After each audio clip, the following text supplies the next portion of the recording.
बेटी की परवरिश।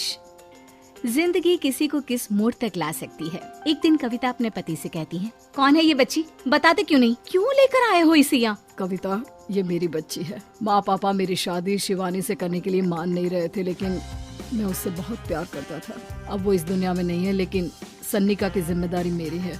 इसे मैं अपने पास ही रखूंगा। कविता ये देखकर सुनकर सन्न रह जाती है। कैसी बात कर रहे हैं आप? लोग क्या कहेंगे? मैं कैसे इस बच्चे के साथ जीवन चलाऊंगी? देखिए, इसे देखकर मुझे टेंशन हो रही है। आप इसे ले जाइए यहाँ से। मेरी भी तो बेटी है, मैं उसका हक कैसे मार दूं? दिनेश कविता को किसी तरह समझा लेता है। देखो सन्निका, ये आज से तुम्हारी माँ है, इन्हें तुम्हें माँ कहना है। कविता को तो सन्निका को देखना भी गवारा नहीं है, फिर वो उसकी माँ कैसे बन पाती? और शायद दिनेश भी ये हकीकत जानता था। कुछ साल बाद देखिए, अब राधिका बड़ी हो गई है, उसके लिए किसी अच्छे घर का रिश्ता देखिए ना। शादी तो करवानी है ना? हाँ, लेकिन सन्निका उससे बड़ी है, पहले तो उसकी शादी तय करेंगे ना। जमाना जानता है कि वो एक नाजायज लड़की है, कोई उससे शादी क्यों करेगा? ऐसे भी आता है क्या उसे, जो कोई उसे अपने घर की बहू बनाएगा?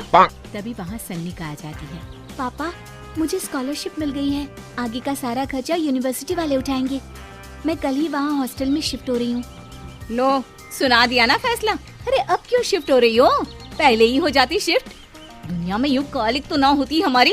क्या यार कविता, एक तो खुशी की बात है कि लड़की को कुछ आगे बढ़ने पढ़ने का मौका मिल रहा है, लेकिन नहीं, तुमको तो केवल ताना मारना ही आता है। जाकर देखो शिवानी क्या कर रही है। अरे हाँ, मैं शिवानी को दूध देना भूल गई, वो कैसे उठेगी? कविता को ये सुनकर गुस्सा आ जाता है। हाँ, अपनी किताबों से फुर्सत मिले तब ना। मेरी बेटी ना कुछ खाए ना कुछ पिए, यही तो चाहती हो तुम। सन्निका, जिसने कभी कविता से बात ही नहीं की थी, क्योंकि वो उसे हमेशा कोसती, वो वहाँ से बिना कुछ कहे निकल जाती है।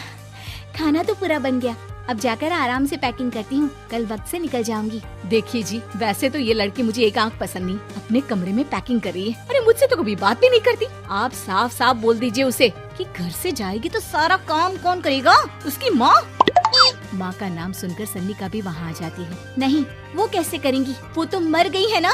उस मनहूस औरत को मेरे घर में याद करने की कोई जरूरत नहीं है, समझी? वैसे भी ना होते हुए भी तेरी शक्ल में लगता है कि वो हमारे बीच में ही है, हमेशा से। तो ठीक है ना, जब जा रही हूँ तो क्यों प्रॉब्लम हो रही है आपको? सन्निका घर से निकल रही थी। कविता ना चाहते हुए भी सन्निका को रोक लेना चाहती थी, और वजह थी सिर्फ उसकी सोशल लाइफ का डिस्टर्ब हो जाना। किटी में कविता की सहेलियाँ कहती हैं, क्या बात है, तू परेशान सी लग रही है, सब ठीक तो है ना? क्या हुआ, उस सन्निका ने फिर कोई तमाशा किया क्या? अरे नहीं, चली गई। वो तो ऑक्सफोर्ड की कोई NGO है, उसकी स्कॉलरशिप मिली है। मेरा भाई बता रहा था कि उसका तो फ्यूचर ब्राइट है। अरे चल ना, तुझे क्या, तेरा तो पीछा छूटा उससे। अरे कैसे क्या नहीं, घर का सारा काम करती थी। इसकी छोटी बेटी को भी तो उसी ने संभाला था, याद है? उसकी छोटी बेटी का जो केस हुआ था, वो भी अपने सर ले लिया था। हाँ, तो बदले में सारा खर्चा भी तो हम लोग ही उठा रहे थे ना। और पता है, वो मुझसे बात भी नहीं करती, जैसे पता नहीं मैं ही उसके माँ के मरने के लिए जिम्मेदार हूँ। अरे खुद को क्यों दोष दे रही है? तूने जो किया शायद कोई नहीं करता। कविता को समझ में नहीं आ रहा था कि उसके साथ ऊपर वाले ने ऐसा क्यों किया। वो शाम को घर आती है। आज तो बहुत खुश होगी तुम, एक बला से छुटकारा मिला ना तुमको। बेचारी की जिंदगी नरक बना कर रखी थी। वो तो कहते हैं ना, ऊपर वाला सब देखता है। देखो, चुन लिया उसने अपना रास्ता। कविता का मन तो करता है कि वो पति को सब कुछ सुना दे, लेकिन सामने सास खड़ी होती है। ये तो है, बेचारे को खाना बनाने से लेकर घर के सारे काम करने पड़ते थे। बाहर का भी कोई काम होता तो वही देखती। अब देखते हैं घर का काम कैसे होता है। तभी कविता की बेटी उसके लिए चाय लेकर आ जाती है। लो माँ चाय। कैसी रही किट्टी? अच्छी थी बेटा, खाने में कुछ बनाया है क्या? हाँ, सन्निका दीदी जैसी ही सब्जी बना दी है, आप रोटी बना लो। और हाँ, कल मैं चली जाऊंगी इलेक्ट्रिक बिल और राशन लाने के लिए। अच्छा, पैसे मैं दे दूंगी। सन्निका कार्ड दे गई है ना? हाँ माँ, एक कार्ड तो देकर गई है। अरे चोर नहीं थी वो, मेरे बेटे का ही खून है। पता नहीं कितना घमंड भरा है इसमें। अरे छोड़ो ना माँ, जिसको जो बनना था वो बन ही जाएगा। अच्छा माँ, कल चलना है उसके कॉलेज में, सभी पेरेंट्स को बुलाया गया है। अब कविता तो जाने से रही, तो हम ही साथ चलते हैं। हाँ बेटा, उस बिन माँ की बेटी का है ही कौन। अब क्या था, कविता का गुस्सा फूट पड़ता है। आप लोगों के जैसे तो इंसान नहीं देखे मैंने। अरे मेरे सामने ही अपनी नाजायज बेटी को लाकर बिठा दिया।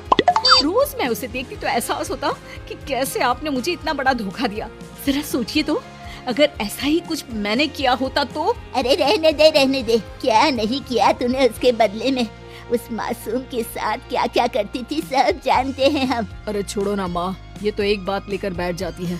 चलो सोने चलते हैं। अगले दिन दिनेश और उसकी माँ सन्निका के कॉलेज में जाते हैं। कैसी हो बेटा, मेरा नाम रोशन करना। जरूर पापा। ये ले बेटा, पैसे रख ले। नहीं, वो कविता ने काट दिया है। अरे बेटा, वो माँ है तुम्हारी, उसका नाम क्यों लेती हो? अरे हटाओ भी, क्या ही क्या है उसने इसके लिए, क्यों माँ बोले।